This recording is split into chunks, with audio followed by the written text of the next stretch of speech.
Moving here. Let's see. Oh, there we go.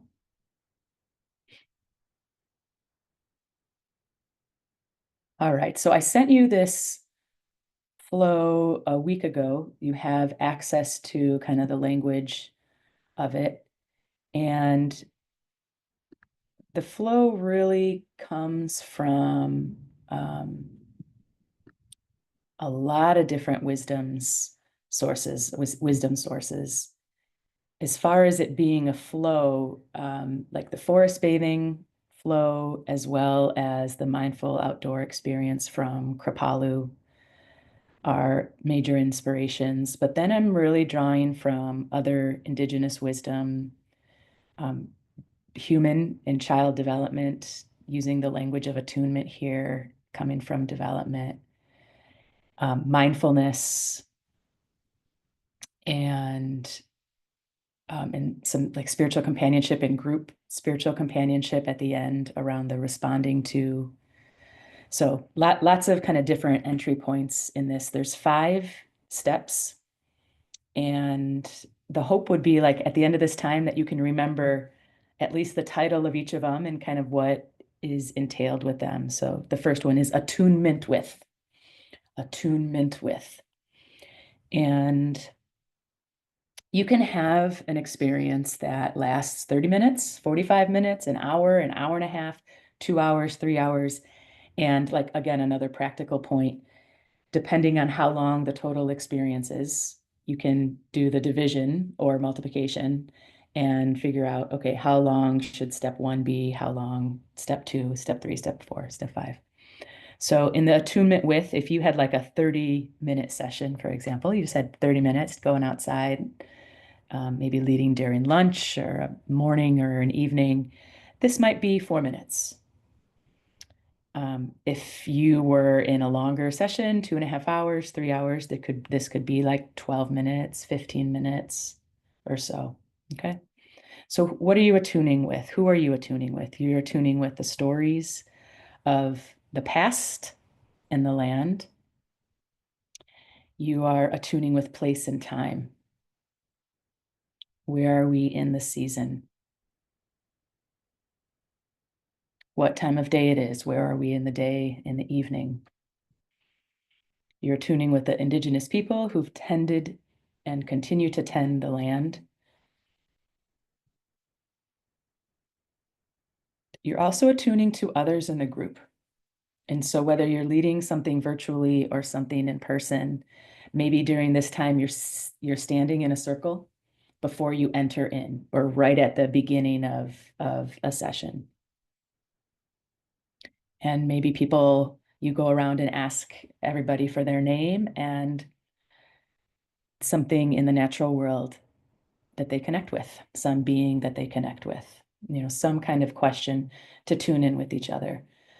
Online, I will often have people state their name and then ask, what's the weather like for you wherever you are? So they'll state where they are, and we learn like all over the nation and over the world. And then they'll talk about the weather. Sometimes I'll ask what's the weather inside and what's the weather outside. And I thank Phyllis Look for offering that question. It's one that people really enjoy. Being from the Midwest, I watch the Weather Channel like it's old people's MTV. I love to know what the weather is all day long. And so, I find that people like that. In California, it's funny because my partner's from California and is like, she never looked at the like watch the Weather Channel because like gonna be the same today as it was yesterday, and in 4 hours, still gonna be the same. Where I'm like, no, I want to know what's it gonna be like at 9:26. And then we're attuning to the self and our own ancestors. And so there can be specific questions that you ask or kind of invitations or provocations for you to connect, for you as a facilitator to help others to connect with their own bodies, their selves, and their own ancestors.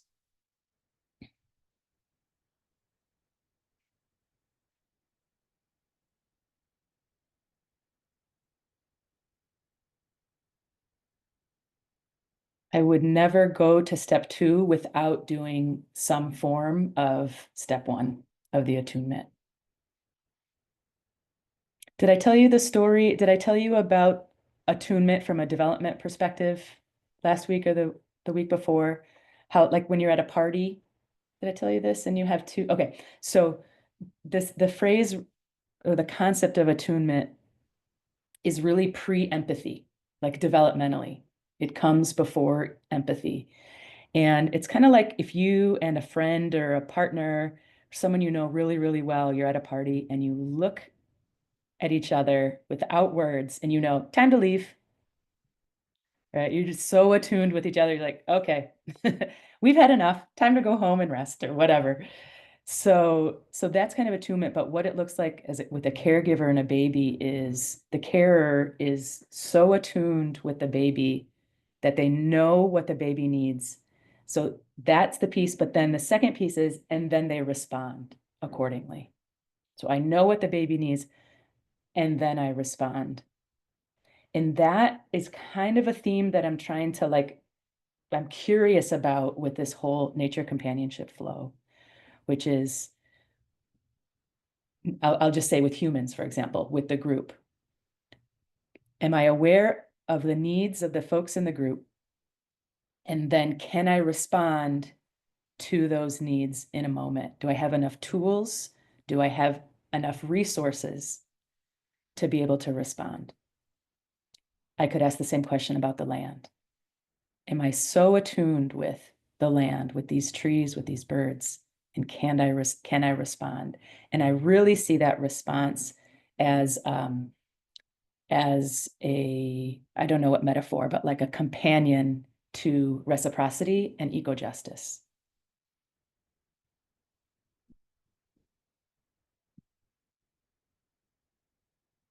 Step two, attunement with all beings where we are. And in forest bathing, this is the part of their flow that that's called the pleasures of presence, where you access your different senses and get to know like who is all around. So, or you can single out each of the senses. You can do this with eyes open. You can do this with eyes closed. You'll see me do it in both ways. If you have a shorter session, you might just think about what you hear in this step. Or maybe you'll choose two, what you hear and what you see. Or maybe if it's spring and you're like, oh, the blossoms, they just smell so, yeah, it's like because of the season, you want to single out what you smell. What you could also do is every single sense in a slow way, like if you have a longer session, let's say 2.5, 3 hours, you can go through all of the senses and then you can have them close their eyes and go through the senses again. Maybe they're standing by a tree so they can hold on to the tree, or maybe they're sitting on the ground and they can do this. So then with eyes closed, they're listening, they're smelling, and you're going through slowly. And then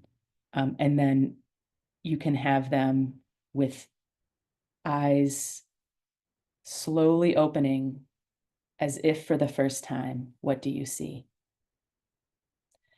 And a favorite question that I have that I have borrowed from Phyllis is what you're lovingly looking at also lovingly looking back at you? Are they also gazing back at you with the same kind of care? Step two is attunement with all beings where we are. So we have attunement with stories of the past, bringing in like an eco-paleological, or is it paleo-ecological perspective, place and time, indigenous people, others in the group, the self and our own ancestors, and then here with all the beings where we are.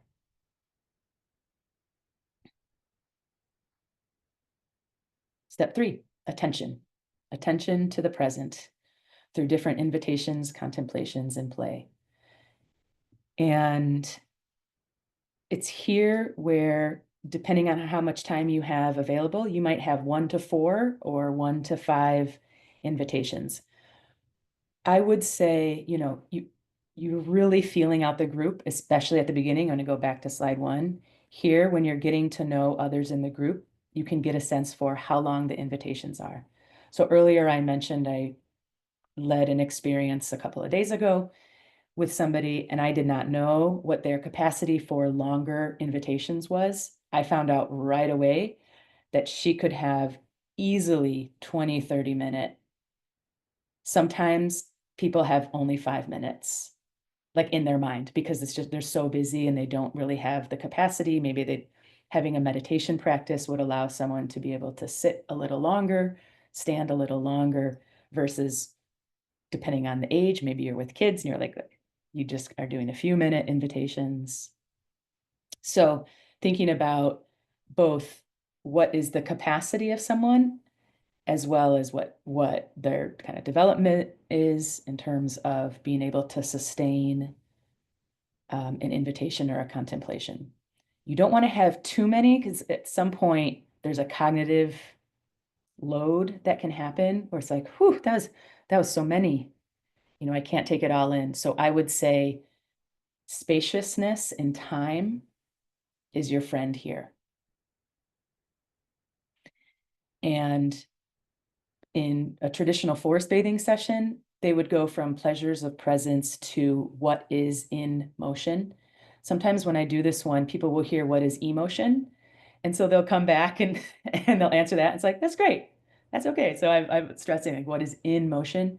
And this can be where you either like stand in one place and people can go out for 10, 15 minutes and notice what's in motion, and then you bring them back. Or in a transition from one place to the next, you can talk about as we walk slowly here, what are you noticing in motion? So maybe you're going,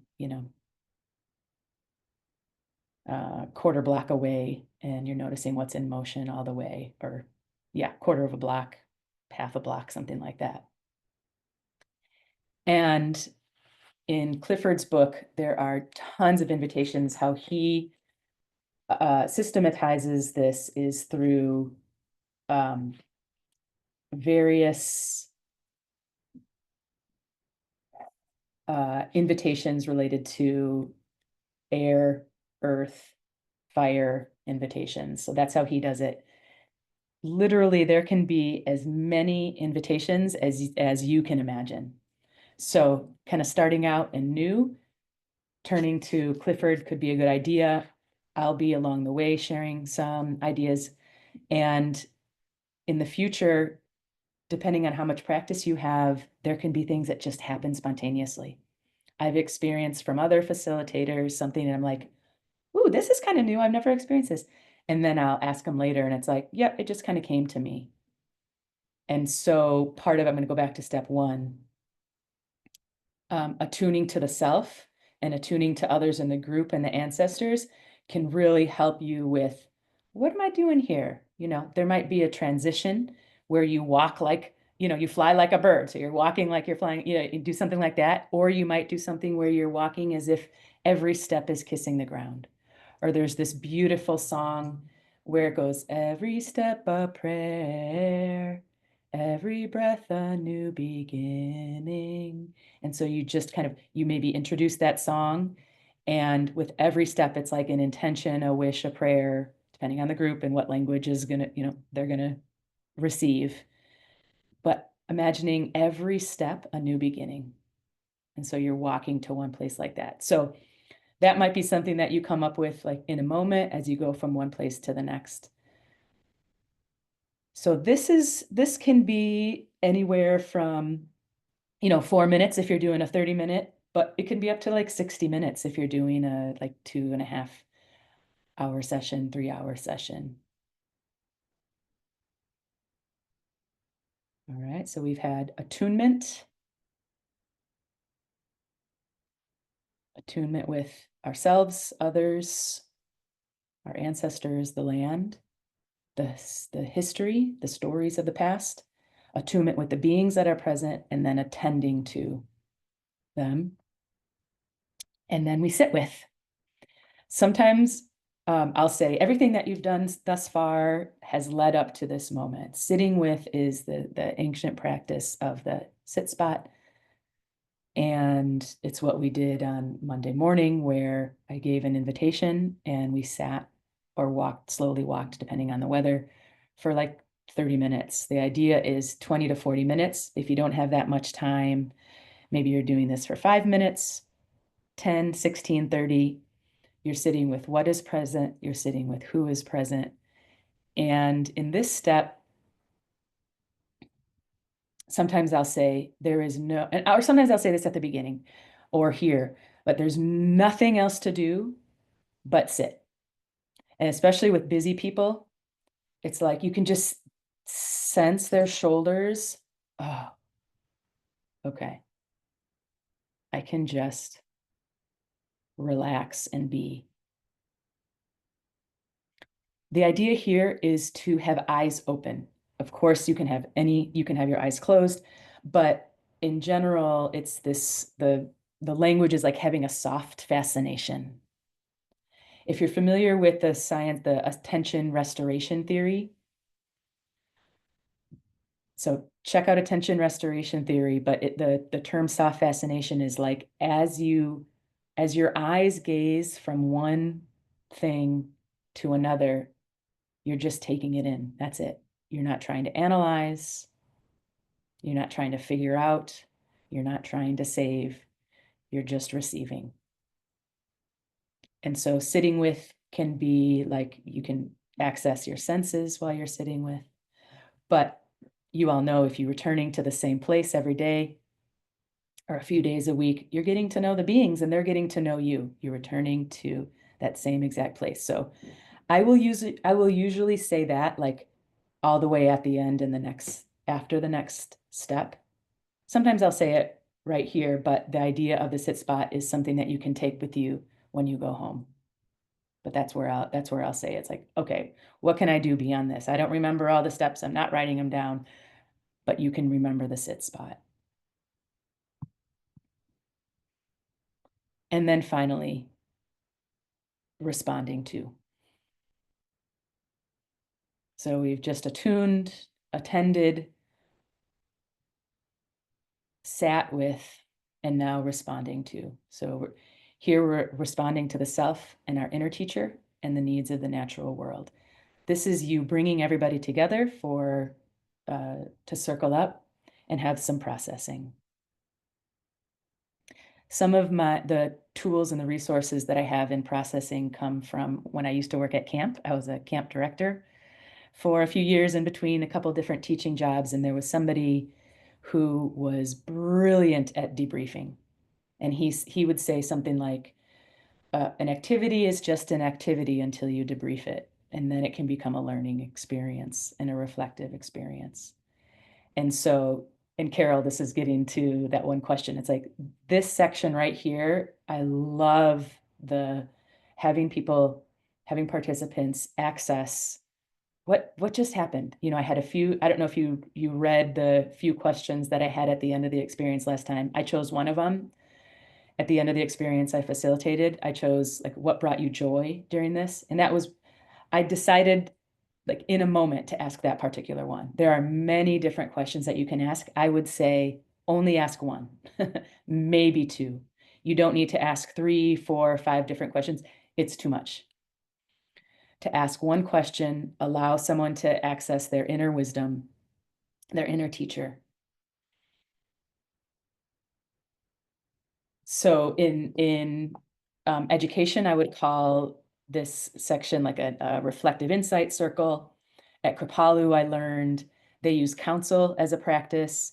Council is an indigenous practice you might know of. Here is a book, The Way of Council, Jack Zimmerman, Virginia Coyle, where they talk about council. As a white-bodied person, I can appreciate some things of council. I incorporate some things in, and yeah, and so I do bring in some elements, and I want to make sure that it's clear where the practice originally came from, because it's ancient. The practice of council is an ancient practice, like sitting around a fire, there's a talking stick, everybody takes a turn, there's deep listening. That's what I'm talking about. So it's like a reflective insight circle. You know, Parker Palmer would call it a circle of trust. That's what we're doing here. That, for me, that's like the like intention that I bring to this. Asking questions like, what's something you'd like to remember from this time? What are you noticing? A couple of you earlier were saying, I was surprised by this from the tree. You know, what surprised you? What fascinated you? What brought you joy or wonderment? I've heard forest bathing experiences explained where, like, in mindfulness, we're trying to let go of the thoughts and the feelings. And in forest bathing, we're not trying to let go of all thoughts and feelings. We want joy and wonderment and fascination to be elevated, to be nurtured. And so asking that question throughout, what brought you wonderment? And then here, the needs of the natural world. This really gets into reciprocity. A consideration or commitment to eco-emancipation, a commitment to respect and responsibility, to use Sharon Krause in the book Eco-Emancipation. That's her framework. What level of accountability do we have based on our privilege? What level of accountability do we have based on our privilege? How do we prevent humans from dominating and causing suffering to marginalized humans and the more than human world? This might be a question that you ask. It might be one that you leave them with. It will depend on the group.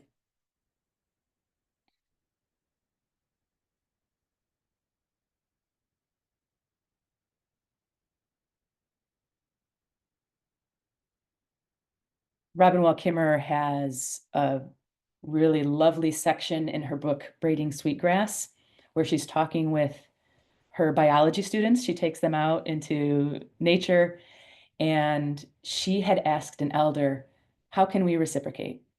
And the elder says, you can say thank you. You know, that's all we can do. You can say thank you. And Kimmerer's kind of like, I don't know, I think there might be something more. And so she explores this with her students. And her students come up with these incredible responses. What can we do? What can I do when I leave here? For some, that kind of activating question is really helpful because they might not naturally be activators. They might naturally be people who are like able to think of the ideas, but moving towards action can be a way that you help to facilitate that. What happens from this experience to when I step out of this desert, water, forest experience. I'm going to stop sharing here.